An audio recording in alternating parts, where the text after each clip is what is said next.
जिंदगी की राहों में रंजो गम के मेले हैं। जी हाँ दोस्तों, इसी गाने पर मैं भोजपुरी में दर्द भरा गाना लिखा हूँ आप सभी सिंगरों के लिए, फुल और फ्री है। मेरा ये भोजपुरी में लिखा हुआ गाना है, कोई भी चार्ज लगने वाला नहीं है। अगर आप एक सिंगर हैं तो मेरे इस लिखे हुए गाने को तुरंत गा सकते हैं म्यूजिक रिकॉर्डिंग स्टूडियो में ले जाकर।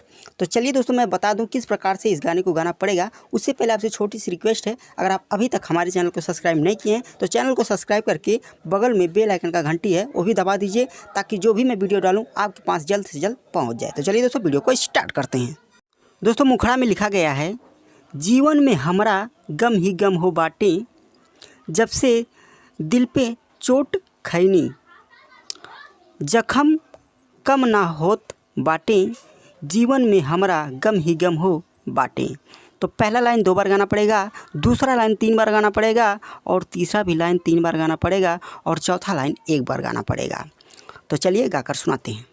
जीवन में हमारा गम ही गम हो बाटे, जीवन में हमारा गम ही गम हो बाटे, जब से दिल पे चोट खैनी, जब से दिल पे चोट खैनी, जब से दिल पे चोट खैनी, जख्म कम ना होत बाटे, जख्म कम ना होत बाटे, जख्म कम ना होत बाटे, जीवन में हमारा गम ही गम हो बाटे। तो चलिए दोस्तों, पहले अंतरे की तरफ बढ़ते हैं। पहले अंतरे में लिखा गया है, मन कराता हमर जर के मर जाई हो, केहू के रूपवा आपन, केहू के रूपवा आपन फिर ना दिखाई हो, जब से दिल पे चोट खैनी, जब से दिल पे चोट खैनी, जख्म कम ना होत बाटे, जख्म कम ना होत बाटे, जीवन में हमरा गम ही गम हो बाटे। तो दोस्तों, पहला लाइन 3 बार गाना पड़ेगा, दूसरा लाइन 1 बार गाना पड़ेगा, और तीसरा लाइन 2 बार गाना पड़ेगा, चौथा लाइन 2 बार गाना पड़ेगा, और पाँचवा लाइन 1 बार गाना पड़ेगा, और छठवां लाइन 2 बार गाना पड़ेगा, और सातवां लाइन 1 बार गाना पड़ेगा। तो चलिए गाकर सुनाते हैं। मन कराता हमर जर के मर जाई हो, मन कराता हमर जर के मर जाई हो, मन कराता हमर जर के मर जाई हो, केहू के रूपवायापन, केहू के रूपवायापन फिर ना दिखाई हो, केहू के रूपवायापन फिर ना दिखाई हो, जब से दिल पे चोट खैनी, जब से दिल पे चोट खैनी, जब से दिल पे चोट खैनी, जख्म कम ना होत बाटे, जख्म कम ना होत बाटे, जख्म कम ना होत बाटे, जीवन में हमारा गम ही गम हो बाटे।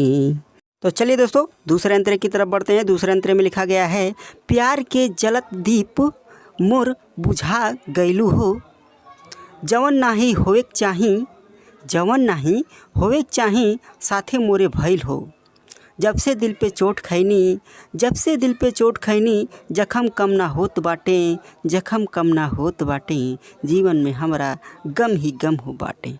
तो दोस्तों, पहले जो पहला अंतरा है जिस प्रकार से गाया गया है, उसी प्रकार से दूसरा भी अंतरा गाया जाएगा और तीसरा भी अंतरा गाया जाएगा। ठीक है, चलिए एक बार जानकारी के लिए आपको बता देते हैं। पहला लाइन 3 बार गाना पड़ेगा, दूसरा लाइन 1 बार गाना पड़ेगा, तीसरा लाइन 2 बार गाना पड़ेगा, चौथा लाइन 2 बार गाना पड़ेगा, पाँचवा लाइन 1 बार गाना पड़ेगा, और छठवां लाइन 2 बार गाना पड़ेगा, और सातवां लाइन 1 बार गाना पड़ेगा। चलिए गाकर सुनाते हैं, ताकि आपको बढ़िया से पता लगे किस प्रकार से गाने को गाना पड़ेगा।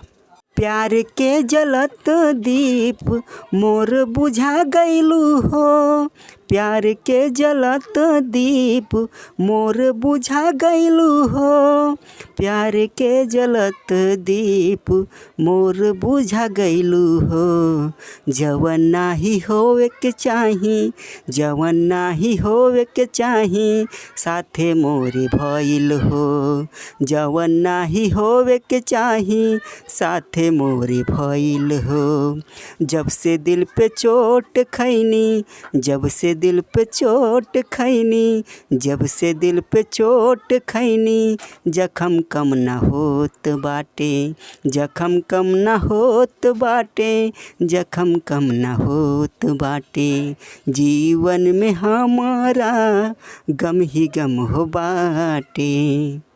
दोस्तों, तीसरे अंतरे की तरफ बढ़ते हैं, लास्ट अंतरे की तरफ। लास्ट अंतरे में लिखा गया है, रोवत रोवत हमर रुमाल भीग जाता, जान के याद जब जब आ जाता, जब से दिल पे चोट खैनी, जख्म कम ना होत बाटे, जीवन में हमारा गम ही गम हो बाटे। तो दोस्तों पहला लाइन 3 बार गाना पड़ेगा, दूसरा लाइन 1 बार और तीसरा लाइन 2 बार, चौथा लाइन 2 बार, पांचवा लाइन 1 बार और छठवां लाइन 2 बार और सातवां लाइन 1 बार। ठीक है, चलिए गाकर सुनाते हैं। रोवत रोवत हमर रुमाल भीग जाता, रोवत रोवत हमर रुमाल भीग जाता, रोवत रोवत हमर रुमाल भीग जाता, जान के याद जब जब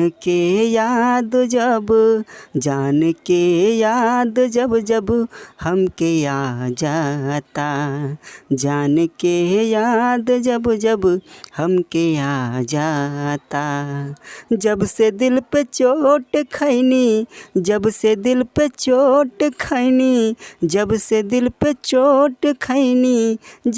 कम न होत बाटे,